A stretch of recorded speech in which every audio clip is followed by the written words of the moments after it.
Good afternoon and welcome to this webinar, The Right to Repair, What Your Business Needs to Know, hosted by the Sustainable Business Network. I'm Andy Kenworthy from the Sustainable Business Network. I'm a Senior Advisor with SBN. So thank you very much for spending your time with us today. We're going to be with you for just about an hour, so you might have your sandwiches to hand. Who knows? If not, we'll get you to your lunch in prompt time. Now, the context for this is, of course, the Consumer Guaranteed Right to Repair Amendment Bill has passed its first reading after much pushing and shoving and trying to get it over the line by various businesses for many, many years. So we were very excited about this. But we're also talking about kind of active democracy. Like, what do we do next? How do we make this bill really work for businesses like yours out there and make it work as well as it can for New Zealand as a whole? And so we brought together businesses experts from across the country. And so we've got SBN, of course, GoWell Consulting, Fix First, EcoChoice, Aotearoa, Circularity, New Zealand Made, the Lever and Proxima have all got together to put together their own submission and a joint submission, so we're all kind of singing off the same hymn sheet. And many of those are with us today to talk about what we're pursuing and what we think is really important about this. So if we look at take a quick look at the agenda for today, just so you know what you're in for. Next slide.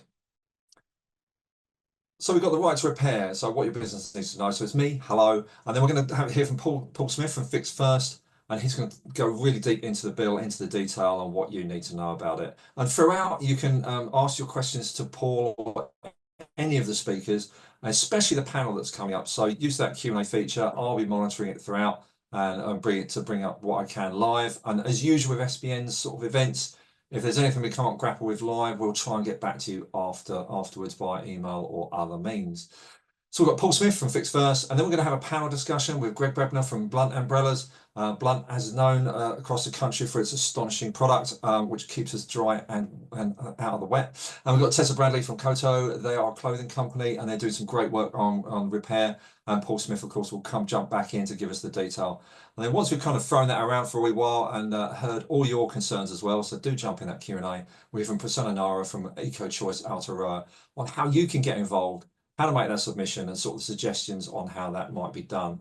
And really, that's the whole kind of basis of this talk today, is just to get you involved and to kind of blow away some of the myths or fears you might have about putting your views forward into this process. Because the more people that put in, the more likely we are to get what we want. So it's really great for you to be here. And of course, it's a massive issue. Jumping onto that next slide. The waste hierarchy is a very important part of what we term the circular economy, on trying to get less waste in our systems and use things much more efficiently, which just works for everyone. It's just going to be a much better way of going. Repair, of course, is second down from the reduce, rethink, redesign space, which is the core space of how we change our systems.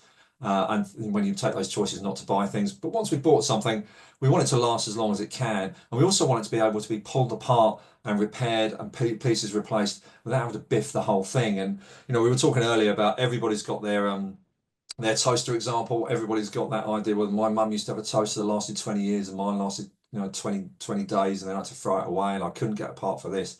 Even the computers we're working on today, those years gone by, you used to switch out RAM left, right, and centre to keep them running. These days, it's getting harder and harder. So there's big issues at play. And the other thing for us is, for New Zealand as a whole, onto that next slide. So New Zealand as a whole, it's a big part of our strategy. One of the things that we've talked about in the circular economy across New Zealand, as we've been working for it now with SBN, about many years now, 6-7 years maybe, solidly. And we're looking at it going, well, what we've got is a situation where we're trying to run a European industrial style economy in a bunch of islands in the middle of the ocean. And that's got its problems and it's got its challenges. And one of those is that we're sucking in quite a lot of technical material, and then we can't repair it, especially because we're not operating at the sort of scale you might be in a big European continent or elsewhere. So where does that stuff end up? It ends up at e-waste. It's not that efficient, or can end up in the landfill, which is even worse. And there's a resilience issue to this too, is that, as we found in the pandemic, sometimes we don't get the supplies we like, sometimes we don't get those technical materials we like. If we can't repair them, we've got broken kit and we can't carry on with what we were doing with it. So we want to kind of be more and more self-sufficient. But also, there's a huge amount of opportunity here for innovative businesses in New Zealand, like you're going to hear from people like Blunt and Kowtow today, to really lead this space and kind of show the world what can be done in repair and make that circular economy start to hum and work for everyone. And that's a big value space. There's a lot of money, a lot of investment being aimed at the circular economy worldwide. We get good at it, then we get to grab some of that cash, and we start to not just export premium products, but also premium ideas, of which we've got an abundance of. So plenty to think about, plenty to talk about. Obviously, there's roadblocks in the way. There's the trickiness of it. We've got big businesses, some of which are raising issues around IP, which we'll grapple with, and other issues that might hold up the process. So obviously, we want this to work well for everyone. It's no good putting in place for legislation that's going to get killed off in the next round of the elections or whatever. We want consistency. We want something we can read into the future so we can invest in it. So that's another part to our submissions process, trying to work out something that's really practical and really works for everyone across the political spectrum. So to find out more about the bill itself and how it will help us, we're going to hear from Paul Smith in just a moment, but here's the key changes that are in there. It's got a guarantee as to repair and spare parts. So there's a new obligation on manufacturers, and some of you might be on this call now with us. Manufacturers will be required to provide spare parts and certain information to consumers. We're going to talk a little bit more about what that information might be and what those parameters might be. This will promote product longevity, reduce consumer costs, and support a circular economy. Key point there is that supporting product longevity, we really want this to influence design. So, in the long term, we want people to be designing products for repair and for reuse. So this is another driver for that. Consumers will be enabled to request repair over replacement. So if you love your item, I had some lovely computers that I'd had for 12 years. I didn't want a new one. I wanted that one. I liked it. You might have more chance to hold on to it. So consumers could require suppliers to repair defective goods within a reasonable time, rather than replacing those goods. And of course, the waste involved in that it should be, at least if it's organised well, should be lessened as well than just here, have another one and we'll put that one in the bin. And it's aiming to repeal the exemption to guarantee as to repair and spare parts. So the bill repeals the current exemption on providing repair facilities and parts where a consumer is notified at the time the goods are supplied, the repair facilities and parts are not available for the relevant goods. So, it's overcoming that kind of small print at the bottom going, by the way, there's no way to repair this in New Zealand. So if you come to us with your guarantee, you can't get it repaired. It's much more, and a lot of the bill seems to be about communications as well, making it much clearer what your rights are, what's available, what we can and can't do. And that's what we're really trying to shore up in our submission and make it as clear as possible. So to get deep into the detail, we'll bring on Paul Smith from Fix First, who's been grappling with this for some time, and he will let us know what all the legislation is about and what it might mean for you. Paul. Kia ora, Andy. Kia ora, everyone. So I've been quite deep in this for a while now, and I'm going to go into quite a bit of detail, but really skim over the surface as well. And I'm going to start with the Consumer Guarantees Act, because it's important to understand that although we're talking, and we might talk generally about having this amazing right to repair, this bill's the start of that process. It doesn't fix everything. There's some things it doesn't touch at all. And part of that is because it applies to the Consumer Guarantees Act. It amends existing legislation. It isn't a completely new piece of right to repair legislation. So the CGA dates from 1993, and it hasn't been updated since then. So products look quite different then. So it's quite timely now that we're talking about this. I think it's probably long overdue an update. Next slide, thanks. So CGA, it's consumer protection legislation, and it's unique to us. Australia sort of copied most of it, nearly all of it, in 2011. But apart from that, no one else has got legislation quite like this.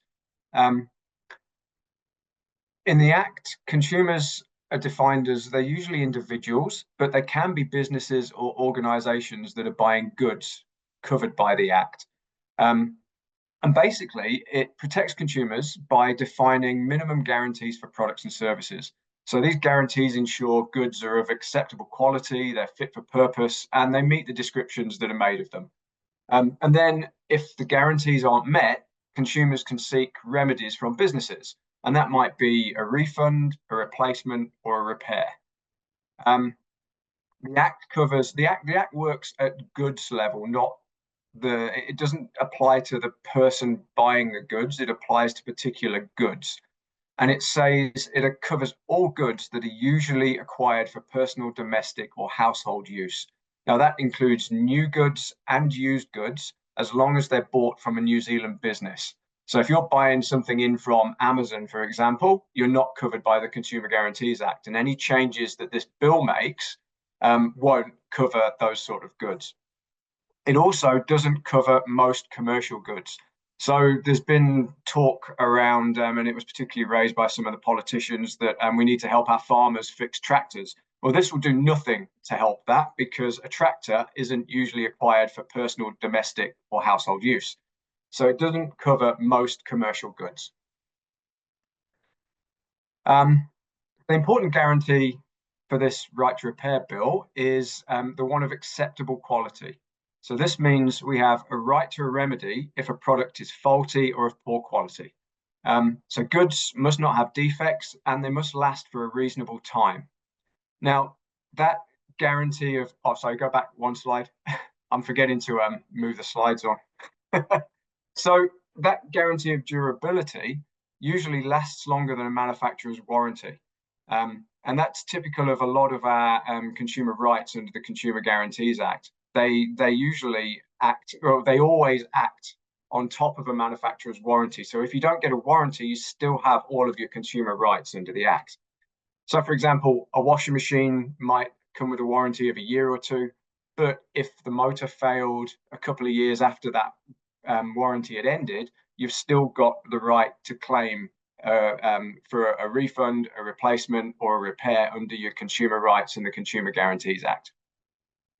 Yeah, so knock the slide on.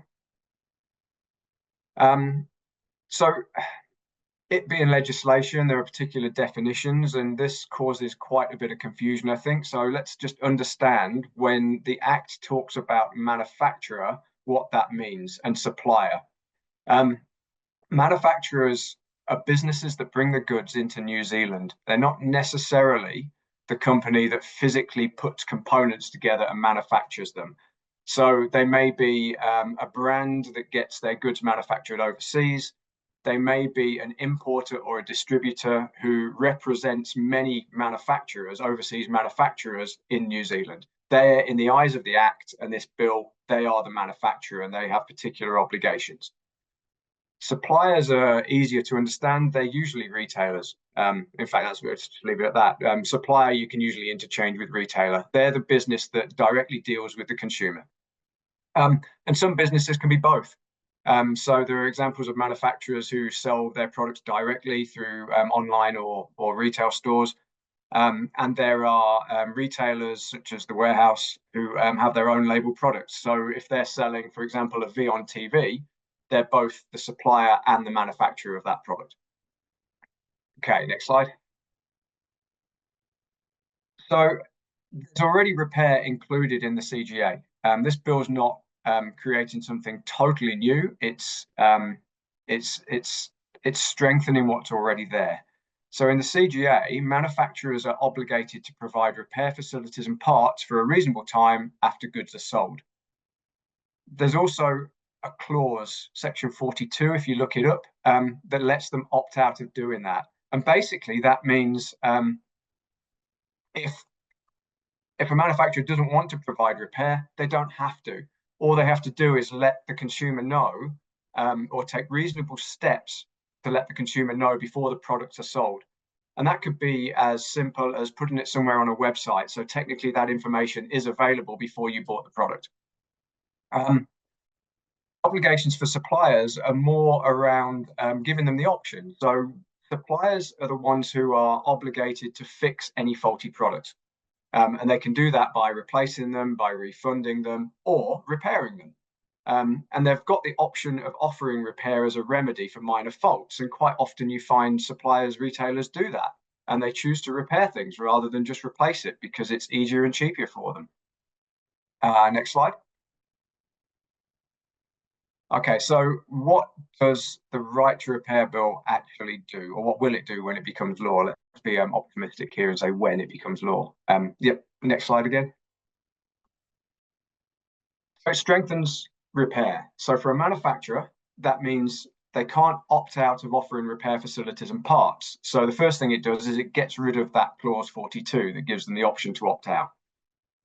It then goes further and it says a manufacturer has to make repair information, tools, and software that it uses to diagnose and repair faults available to consumers. And the bill says it has to do that when a consumer requests it.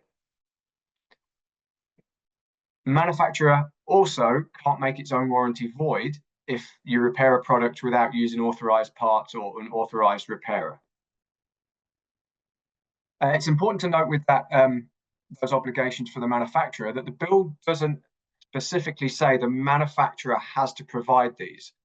It just needs to take steps to make sure that they're available. So it could be that a manufacturer partners with an independent repairer or somebody who manages the parts for quite a few other manufacturers. And we're starting to see that overseas. I mean, if you look at ifixit.com, you'll see that they collaborate with a lot of quite big manufacturers to provide parts for those products and repair information as well. So the obligation on a manufacturer is not necessarily to set up an entire parts warehouse. It's to take steps to make sure this stuff's available. Okay, next slide, please. So a couple of quick examples that came off the top of my head. So let's say you've got a washing machine that stops spinning or won't drain. It means because the manufacturer has to provide repair information to you, that you can request that from the manufacturer. And it might be now that that repair information is available, but the manufacturer only supplies it to its own authorized repairers. So it just means that you have access to that, which means you might be able to diagnose the fault. You might be able to pass that to an independent repairer who can fix it for you cheaper or quicker than the manufacturer could. The manufacturer's warranty clause means, let's say you've got a stick vacuum and you don't want to use the official filters to maintain it because you can get third-party filters cheaper. If down the line that product develops, let's say, an electrical fault, the manufacturer or the importer can't just dismiss any claim you've got under their warranty because you haven't used their official filters. We find that a lot with motor vehicles, that it means that it might open up that you can use independent garages to service and maintain your car rather than have to go back to the main dealer every time and pay the hefty price premium that they want for that. Okay, next one. So that's the manufacturer. The supplier obligations. So in the current CGA, the supplier can choose to repair if it wants to. The bill puts that choice back in the hands of the consumer. So if you want the supplier to repair a fault, you can request that the supplier repairs it or at least attempts to repair it. If the supplier only offers a refund or a replacement, you don't have to accept that. Now, if they can't repair it in a reasonable time, you can manage the repair yourself. So you could take that product back and either do the repair yourself because you've got the information from the manufacturer, or get an independent repairer of your choice to do it and claim back the cost from that supplier. Or you could always accept the refund or replacement and accept that maybe that product isn't really repairable. Next one. So examples there might be the retailer tells you that it can't fix your broken toaster, and the retailer knows that the manufacturer just doesn't supply the parts that it needs for it. So you could take that toaster back, take it to a local repairer for a second opinion, or source some parts that the retailer or manufacturer might not want to use, and you could repair it, and then you can claim that back from the supplier, claim the cost back. Or you could choose to accept the refund, and maybe you could go and buy a replacement toaster that is actually supported for repair, if you can find one. Or let's say the hinge on your laptop fails and the retailer just wants to replace the entire laptop because that's the easiest and cheapest thing for it. You can request that actually, no, you want that hinge repaired because that's a relatively easy repair and it's not on that they're just going to replace the whole thing. And then they have to pursue that and they have to do it in a reasonable time. And if they can't do that, again, you could always take it to a local independent tech repairer, and the retailer gets to pay for that repair, even if they don't do it themselves. And that's about it. That's really what the bill does. So Yeah, I think it's important to understand that it doesn't do everything. I think we've said a few times amongst various people that it's essentially quite a low bar. It's the first step to start to change how products are supported for repair. It's not going to fix everything overnight. It's not going to make everything instantly repairable, but it starts to make access to repair easier and repairs cheaper, which ultimately means we start doing more of that. Back over to you, Andy. Awesome. Thanks, Paul. That's a fantastic summary. There's a couple of questions in the Q&A, one of which is just giving the reference for that voiding warranty thing. I'll let you do that in your own time when we finish speaking, and we'll pump in there so they can grab that. The other one is around the sea of master electricians suggesting the bill was too open-ended and might lead to products not being repaired to an adequate standard. What's your take on that? I think the thing I keep coming back to with that is the bill doesn't change our ability to repair anything. I mean, it doesn't change the safety of any repairs. So at the moment, as a consumer, I could tackle any repair for any product. I could open up a microwave and electrocute myself on a massive voltage from a capacitor that I didn't know was there.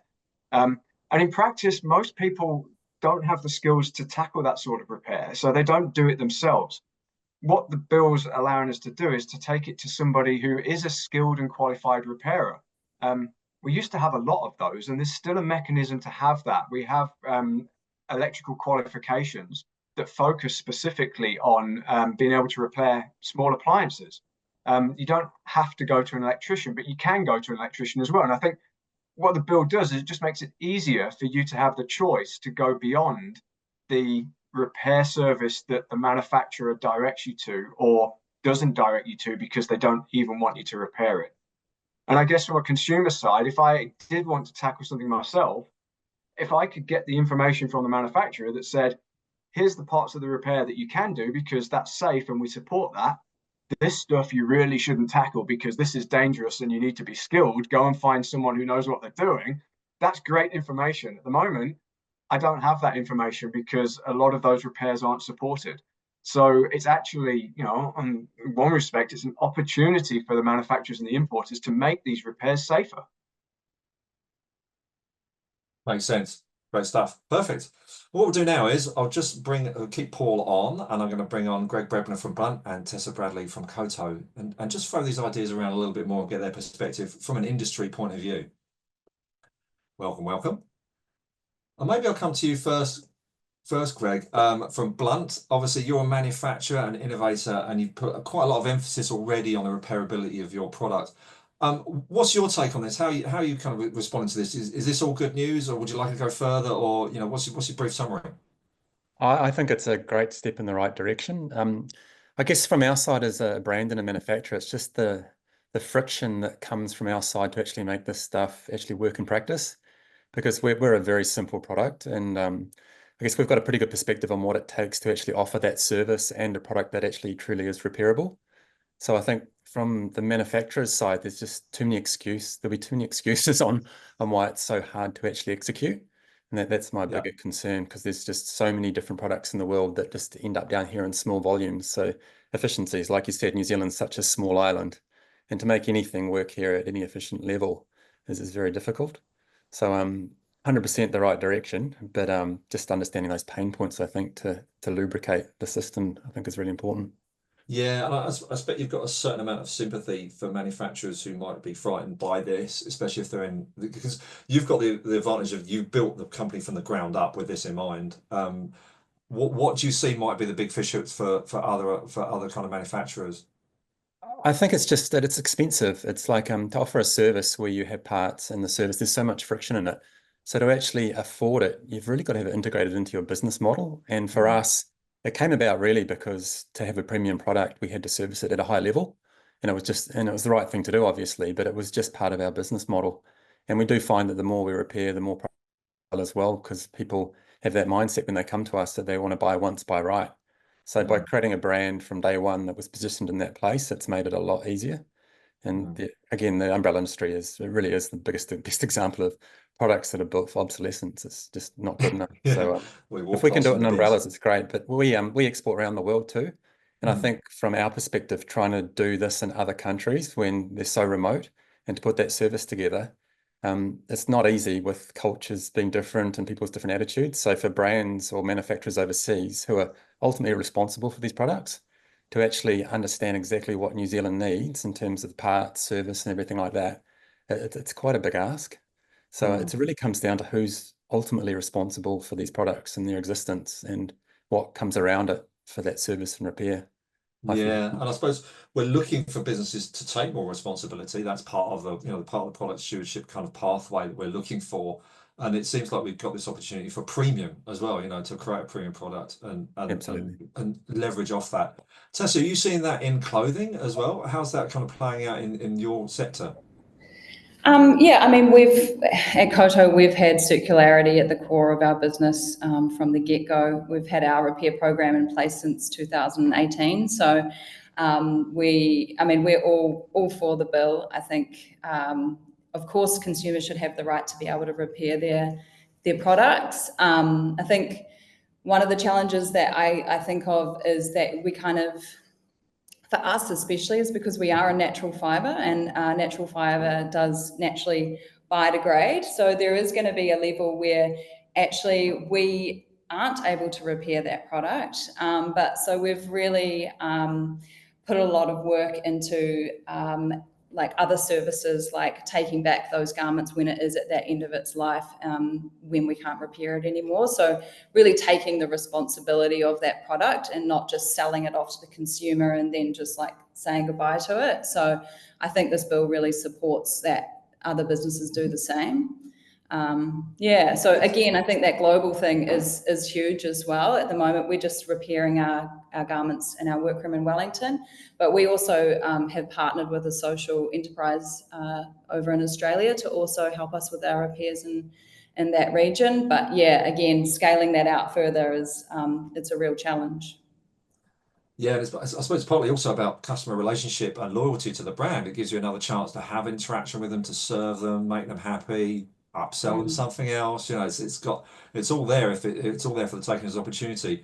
Paul, you're at the kind of Mr. Fix-It end of this, and we heard some stuff in the news of people going, "Oh no, we're going to get overwhelmed with things to repair." Are you worried about being overloaded, or that people are doing shoddy work, or do you think we're well placed? It'd be good to be overloaded with things to repair. That'd be quite a step from where we are now, right? Yeah. Like I say, I don't think this is something that's going to change radically overnight. I mean, if the bill comes into force, it's not like everything's suddenly going to be repairable. A lot of those products are still going to be technically repairable, but practically unrepairable because you just can't get parts, or they're just built and they're designed so they're just nearly impossible to get into. So it's a small step. So I think what this is a gradual process to say it's more about the first step to signal that actually repairability is what we want and where we're trying to head to. And if we can just hit this first bar of saying, all right, look, if you're selling a product in New Zealand, you have to support it beyond that point where you've just sold it. And part of that is that it needs to be more durable. Our laws say that they need to be durable for a reasonable time. But our laws also say, unless you don't want them to be, and then you can just opt out of it. And this is just saying you can't opt out of this stuff, right? This is just a fundamental thing. And from here, then we start building that repair capacity and those small businesses and the expertise to do it that we did have at one point, but it's just not been supported. So it's gradually diminished. And I think it's going to be that case of, we'll get there, but this is just a first small step. It's another unleashing of Kiwi ingenuity that's available to us, which would be lovely to see. These repair shops all around the country, people working on them. And I've always enjoyed the kind of the Kiwi approach to a lot of these things, the kind of less legal approach coming from the UK. It's kind of the common sense approach of like, I know it's got a 28-day warranty on it, but it's a toaster. It should last longer than a month, you know, and being able to push that out and make that a reality, I think makes a lot of sense.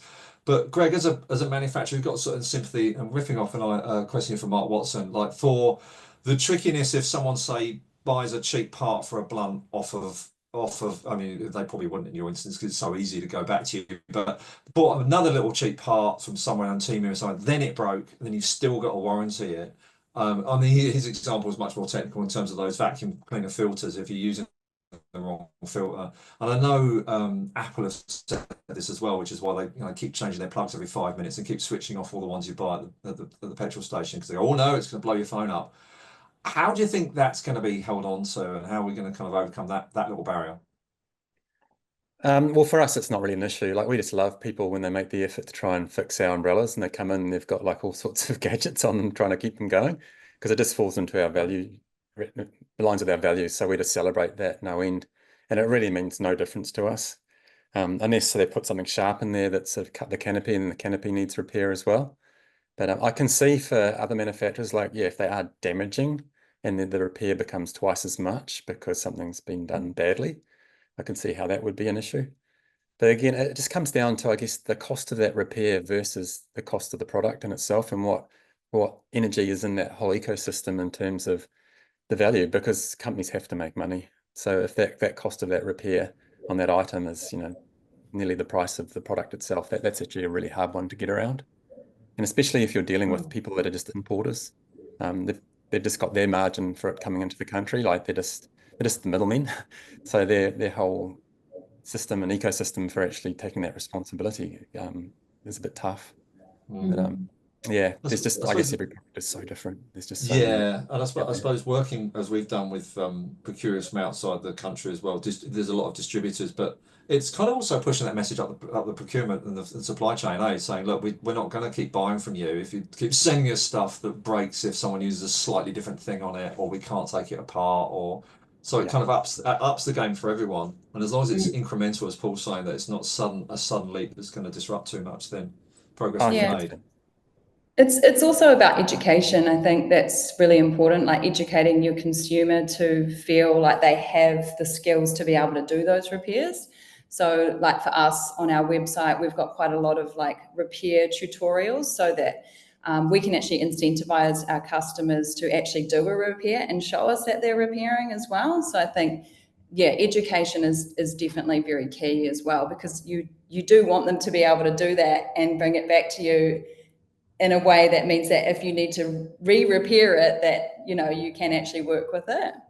Yeah, we're the same. Like And we are in that age, aren't we? Sorry, go, Greg. I was just saying, our ultimate goal really is for our global network is to actually have just information and parts so that consumers can actually do it themselves. And even like at a retail level, actually retail is struggling just for selling things. But if that was more of a service environment as well, then it makes 100% sense. Like in our office, we've got a shop which we sell in, but also repair. And those two go together so nicely. So if retailers can be skilled to that level where your products are designed in such a simple way that they do go together like a Lego system, like changing a light bulb, well, that's the analogy we use. It's like it should be that simple in the design from start with that anyone can repair their stuff. And yeah, enabling them is fantastic when people think they can't fix stuff and they can put something together and it goes again. That feeling is brilliant. Yeah.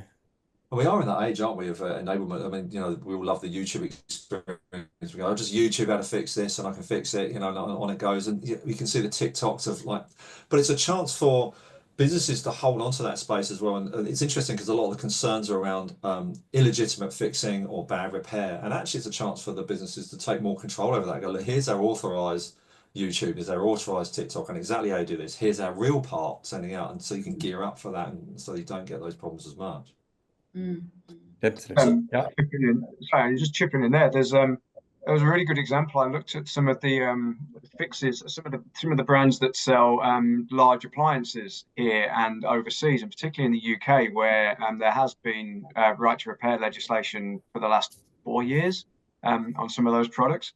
And you look at some of the brands, and Electrolux are a great example. Electrolux UK website, if you go to their support site, it basically steps you through how you diagnose and repair one of their washing machines.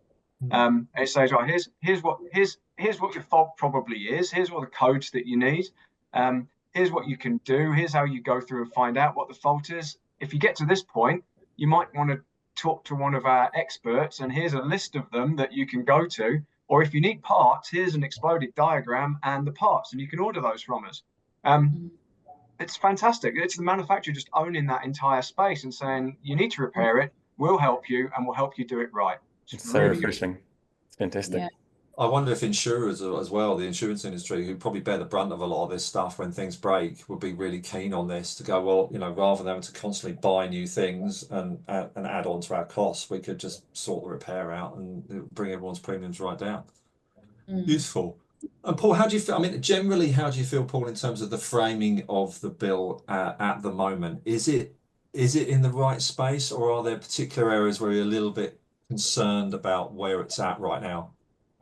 There are a few things that that I think need work. It's not a perfect piece of legislation as it stands, and the main thing for me is the scope of the products it covers is so broad. And that's something that is quite easy to fix as well. But because it applies to the CGA, it covers every product that the CGA covers, which is basically anything you can see knocking around in your house. And it includes the washing machine, it includes the clothes you put in it, it includes the detergent, it includes the electricity. That's all part of the CGA. And clearly there's a lot of stuff in there that will never be repaired, just by its nature is not repairable. So I think one of the things that will happen and needs to happen is the scope of this just needs to be narrowed to sort of cover a range of goods that you might say are typically repairable. That's one big thing. I think the other thing for me that the way the bill's set up that needs to be changed, this idea of a consumer, if a manufacturer has to provide this repair information and the tools, etc., but only on request by an individual consumer, and they have 20 working days to do that. So basically, you can see the practical play out of that is my washing machine's broken. I keep going back to washing machines. My washing machine's broken. I've got a load of clothes in there. I need to know how to fix it. I'll get the information. I need to request that from the manufacturer, and they're gonna, they'll give it to me eventually. And they have to do that for every individual consumer request. So I think that can be changed to say, just make that available. And not only make it available to me as the owner of the washing machine, but make it available generally. And then independent repairers can access it. And people with washing machines that aren't part of the Consumer Guarantees Act anymore can access it. Just make it more generally available. And again, that's another easy thing to fix. I think, that selling network needs to be aligned with the repair network so that anything that you get sold through, then the parts can come down that channel as well. I think that would be really helpful.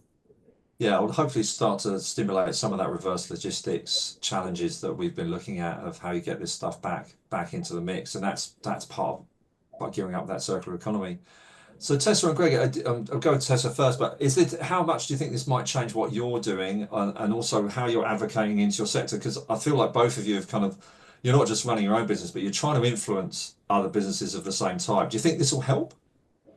Yes, I think it will definitely help. It's about educating the customer to know that that's available. So if they're hearing this more from other brands, then naturally they will start coming back to us as well if they didn't know that we already offered a free repair program.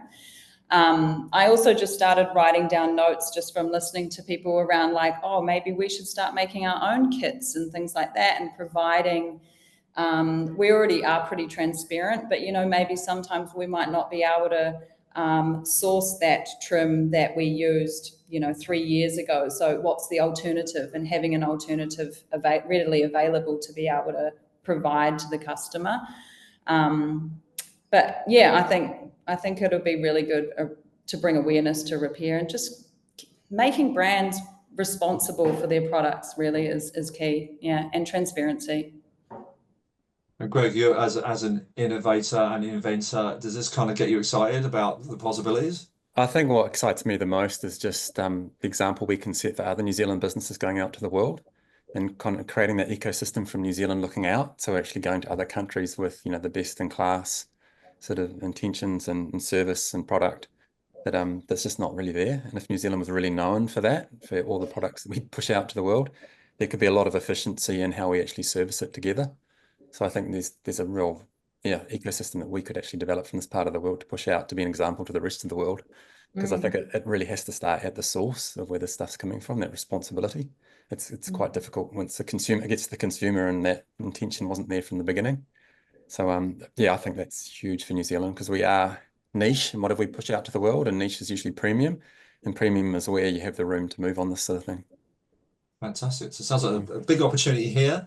Thank you very much, Greg. Thanks, Tessa. And thanks, Paul, for your insights. That's really handy. We're going to move on to Prasanna Nara from EcoChoice Aotearoa, who's going to take us into the process of actually submitting and what that looks like and guide you into your process. Because you'll have your own thoughts, and we really want that. We want each business to kind of put their own thoughts forward and each individual, because that's how we influence. So Prasanna, take us through it. Kia ora, everyone. Thank you for having me. So yes, together with Paul and Nick and the team, we've been working on the open letter and then the submission over the past couple of weeks. And we know that there are heaps of recommendations of how we could strengthen the CGA. But what we really wanted to focus on our submission and encourage you to do as well is to look at the suggestions from a business standpoint. So I'm just going to take you through really quickly our main recommendations and then give you some tips on how to make your own submission, or if you would like to sign on to ours, feel free to do so. So the first being specify product categories. It is true that the current bill as it stands is very wide-reaching, and it's unrealistic to expect all products to be readily repaired overnight. So what we are doing is, rather than reinventing the wheel, we're proposing to narrow down the focus of product categories based on international practices from the EU, UK, US, and Australia. This means covering products like your large electrical appliances, washing machines, as Paul said, dishwashers, dryers, garden tools, IT equipment, and vehicles like bikes, e-scooters, electronic wheelchairs even. So that is our recommendations for how to narrow down the focus. Next, we've got mandating repair information and access for manufacturers in a timely and affordable manner. So right now, a lot of the responsibility falls on suppliers to repair the goods at the request of a consumer, and that also falls on consumers to make that request. So, as Paul said, it's about kind of disclosing realistic repair time limits. So not just having vague language in the bill. Currently it says something like at a reasonable time, but that could mean anything to any manufacturer. So as an example, in the UK, they usually set a time limit of 7 to 10 years anytime a large appliance has been launched in the market. So having a bit more time frame and kind of specificity around what a reasonable time looks like would be very beneficial. Another one, we feel like it would really help to offer incentives for businesses and consumers to, seek out repair a bit more. An example is in Sweden, basically, they lowered their VAT or their GST rate for repair services from 25% to 12%. So that's kind of making repair more profitable for businesses. And on the flip side, Austria has been offering repair vouchers since 2022, where consumers can receive up to about like 370 New Zealand dollars worth or 200 euros worth of money to kind of cover 50% of their repair costs. So, just finding ways to incentivize the behavior and really change that culture as well around repair. And this is something that could sit in other parts of the legislation, but, we are wanting to kind of talk about it at least in terms of strengthening the CGA. And lastly, as Paul mentioned, requiring manufacturers to make this information available proactively without consumers having to make that request, because one of the biggest issues around the CGA is the lack of education. Many consumers don't even know what their rights are. And we want to put that responsibility on manufacturers to make that information available for them. It's also a barrier on other retailers and, you know, your tradespeople, suppliers who have limited access to that. So we see this as being really important and being transparent about defining repair resources at the point of sale. Next slide, please. All right, so as I mentioned earlier, you know, it's still a work in progress, our submission. We're still working on it as a group. So if you have any feedback or comments, please feel free to reach out to us.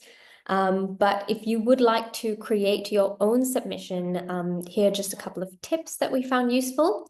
So first being adding your vision for our economy and global reputation. So it really helps to paint a picture of what you envision for the future as a business. Whether that's being seen as a country that's leading the way in repair or aligning with international practices, or just building trust with consumers and that long-term loyalty with them. Also, I forgot to include this, but being very clear on your position on the bill from the get-go. So, you know, what your feelings are on it and whether you strongly support it or not. The next being specific about the benefits and the recommendations that you would like to make. So, you know, we don't expect everyone to go line by line with the bill, but giving examples that are specific or personal to your business about why repair has been important. So if you already have a repair initiative, explaining how that's been serving you, you know, what are the responses that you've been getting from it. Or if you've had issues accessing repair information in the past from other manufacturers, you know, really articulating that story behind it and bringing it back to why it matters in a business context. As we mentioned before, keeping in mind, this is a bill about strengthening the existing Consumer Guarantees Act. So wanting to be very clear that, you know, we're not here we would love to have aim really high and have repairability labels like many other countries already do. But what we're trying to do here is to really get the bare minimum and get it going off the ground so we can work on building that later. Finally, let the facts speak for themselves. So there's a lot of good reasons to introduce the bills, lots of data to back up the benefits. We recommend staying politically neutral. I know this has been quite a controversial bill, which you wouldn't expect because it's so rational. But you know, sticking to the facts of why it's a good thing for businesses could really go a long way. You know, using plain and kind of neutral language, but at the same time staying positive. So, for example, we've used a couple of phrases here that probably won't trigger anyone, you know, very much based on economic resilience, resource efficiency, fairness to consumers, fairness in the market, reducing our reliance on overseas, and kind of putting a positive spin on it instead of being like, oh, well, you know, New Zealand, we're lagging behind other countries, framing it as this is an opportunity to show ourselves as leaders and step up and stay aligned with international best practice. And finally, if you do really want to go and the emotional route, then, you know, you can always bring up our wonderful number 8 wire mentality of fixing things and how we do have a culture of wanting to get things fixed. But, you know, this could be a real opportunity for innovation in the market as well. So yes, that's all from me. Thank you very much. That gives a really good framing for what you want to do out there. And obviously you can contact any of those that have taken part today. If you needed some hints and tips, you can always come through Sustainable Business Network first and foremost, because some of these people are very busy. We can help line them up. But otherwise, we'd love to see you take part and continue to take part in this discussion. Chuck your own thoughts in. And we'll hope for a good result. Thank you so much for all of our contributors today. Greig, Tessa, Paul, and Prasanna. It's been really, really useful. I hope you found it useful too. Stay on Sustainable Business Network for any further events coming up, and we'll keep you posted. Thank you very much for your time. Enjoy the rest of your day.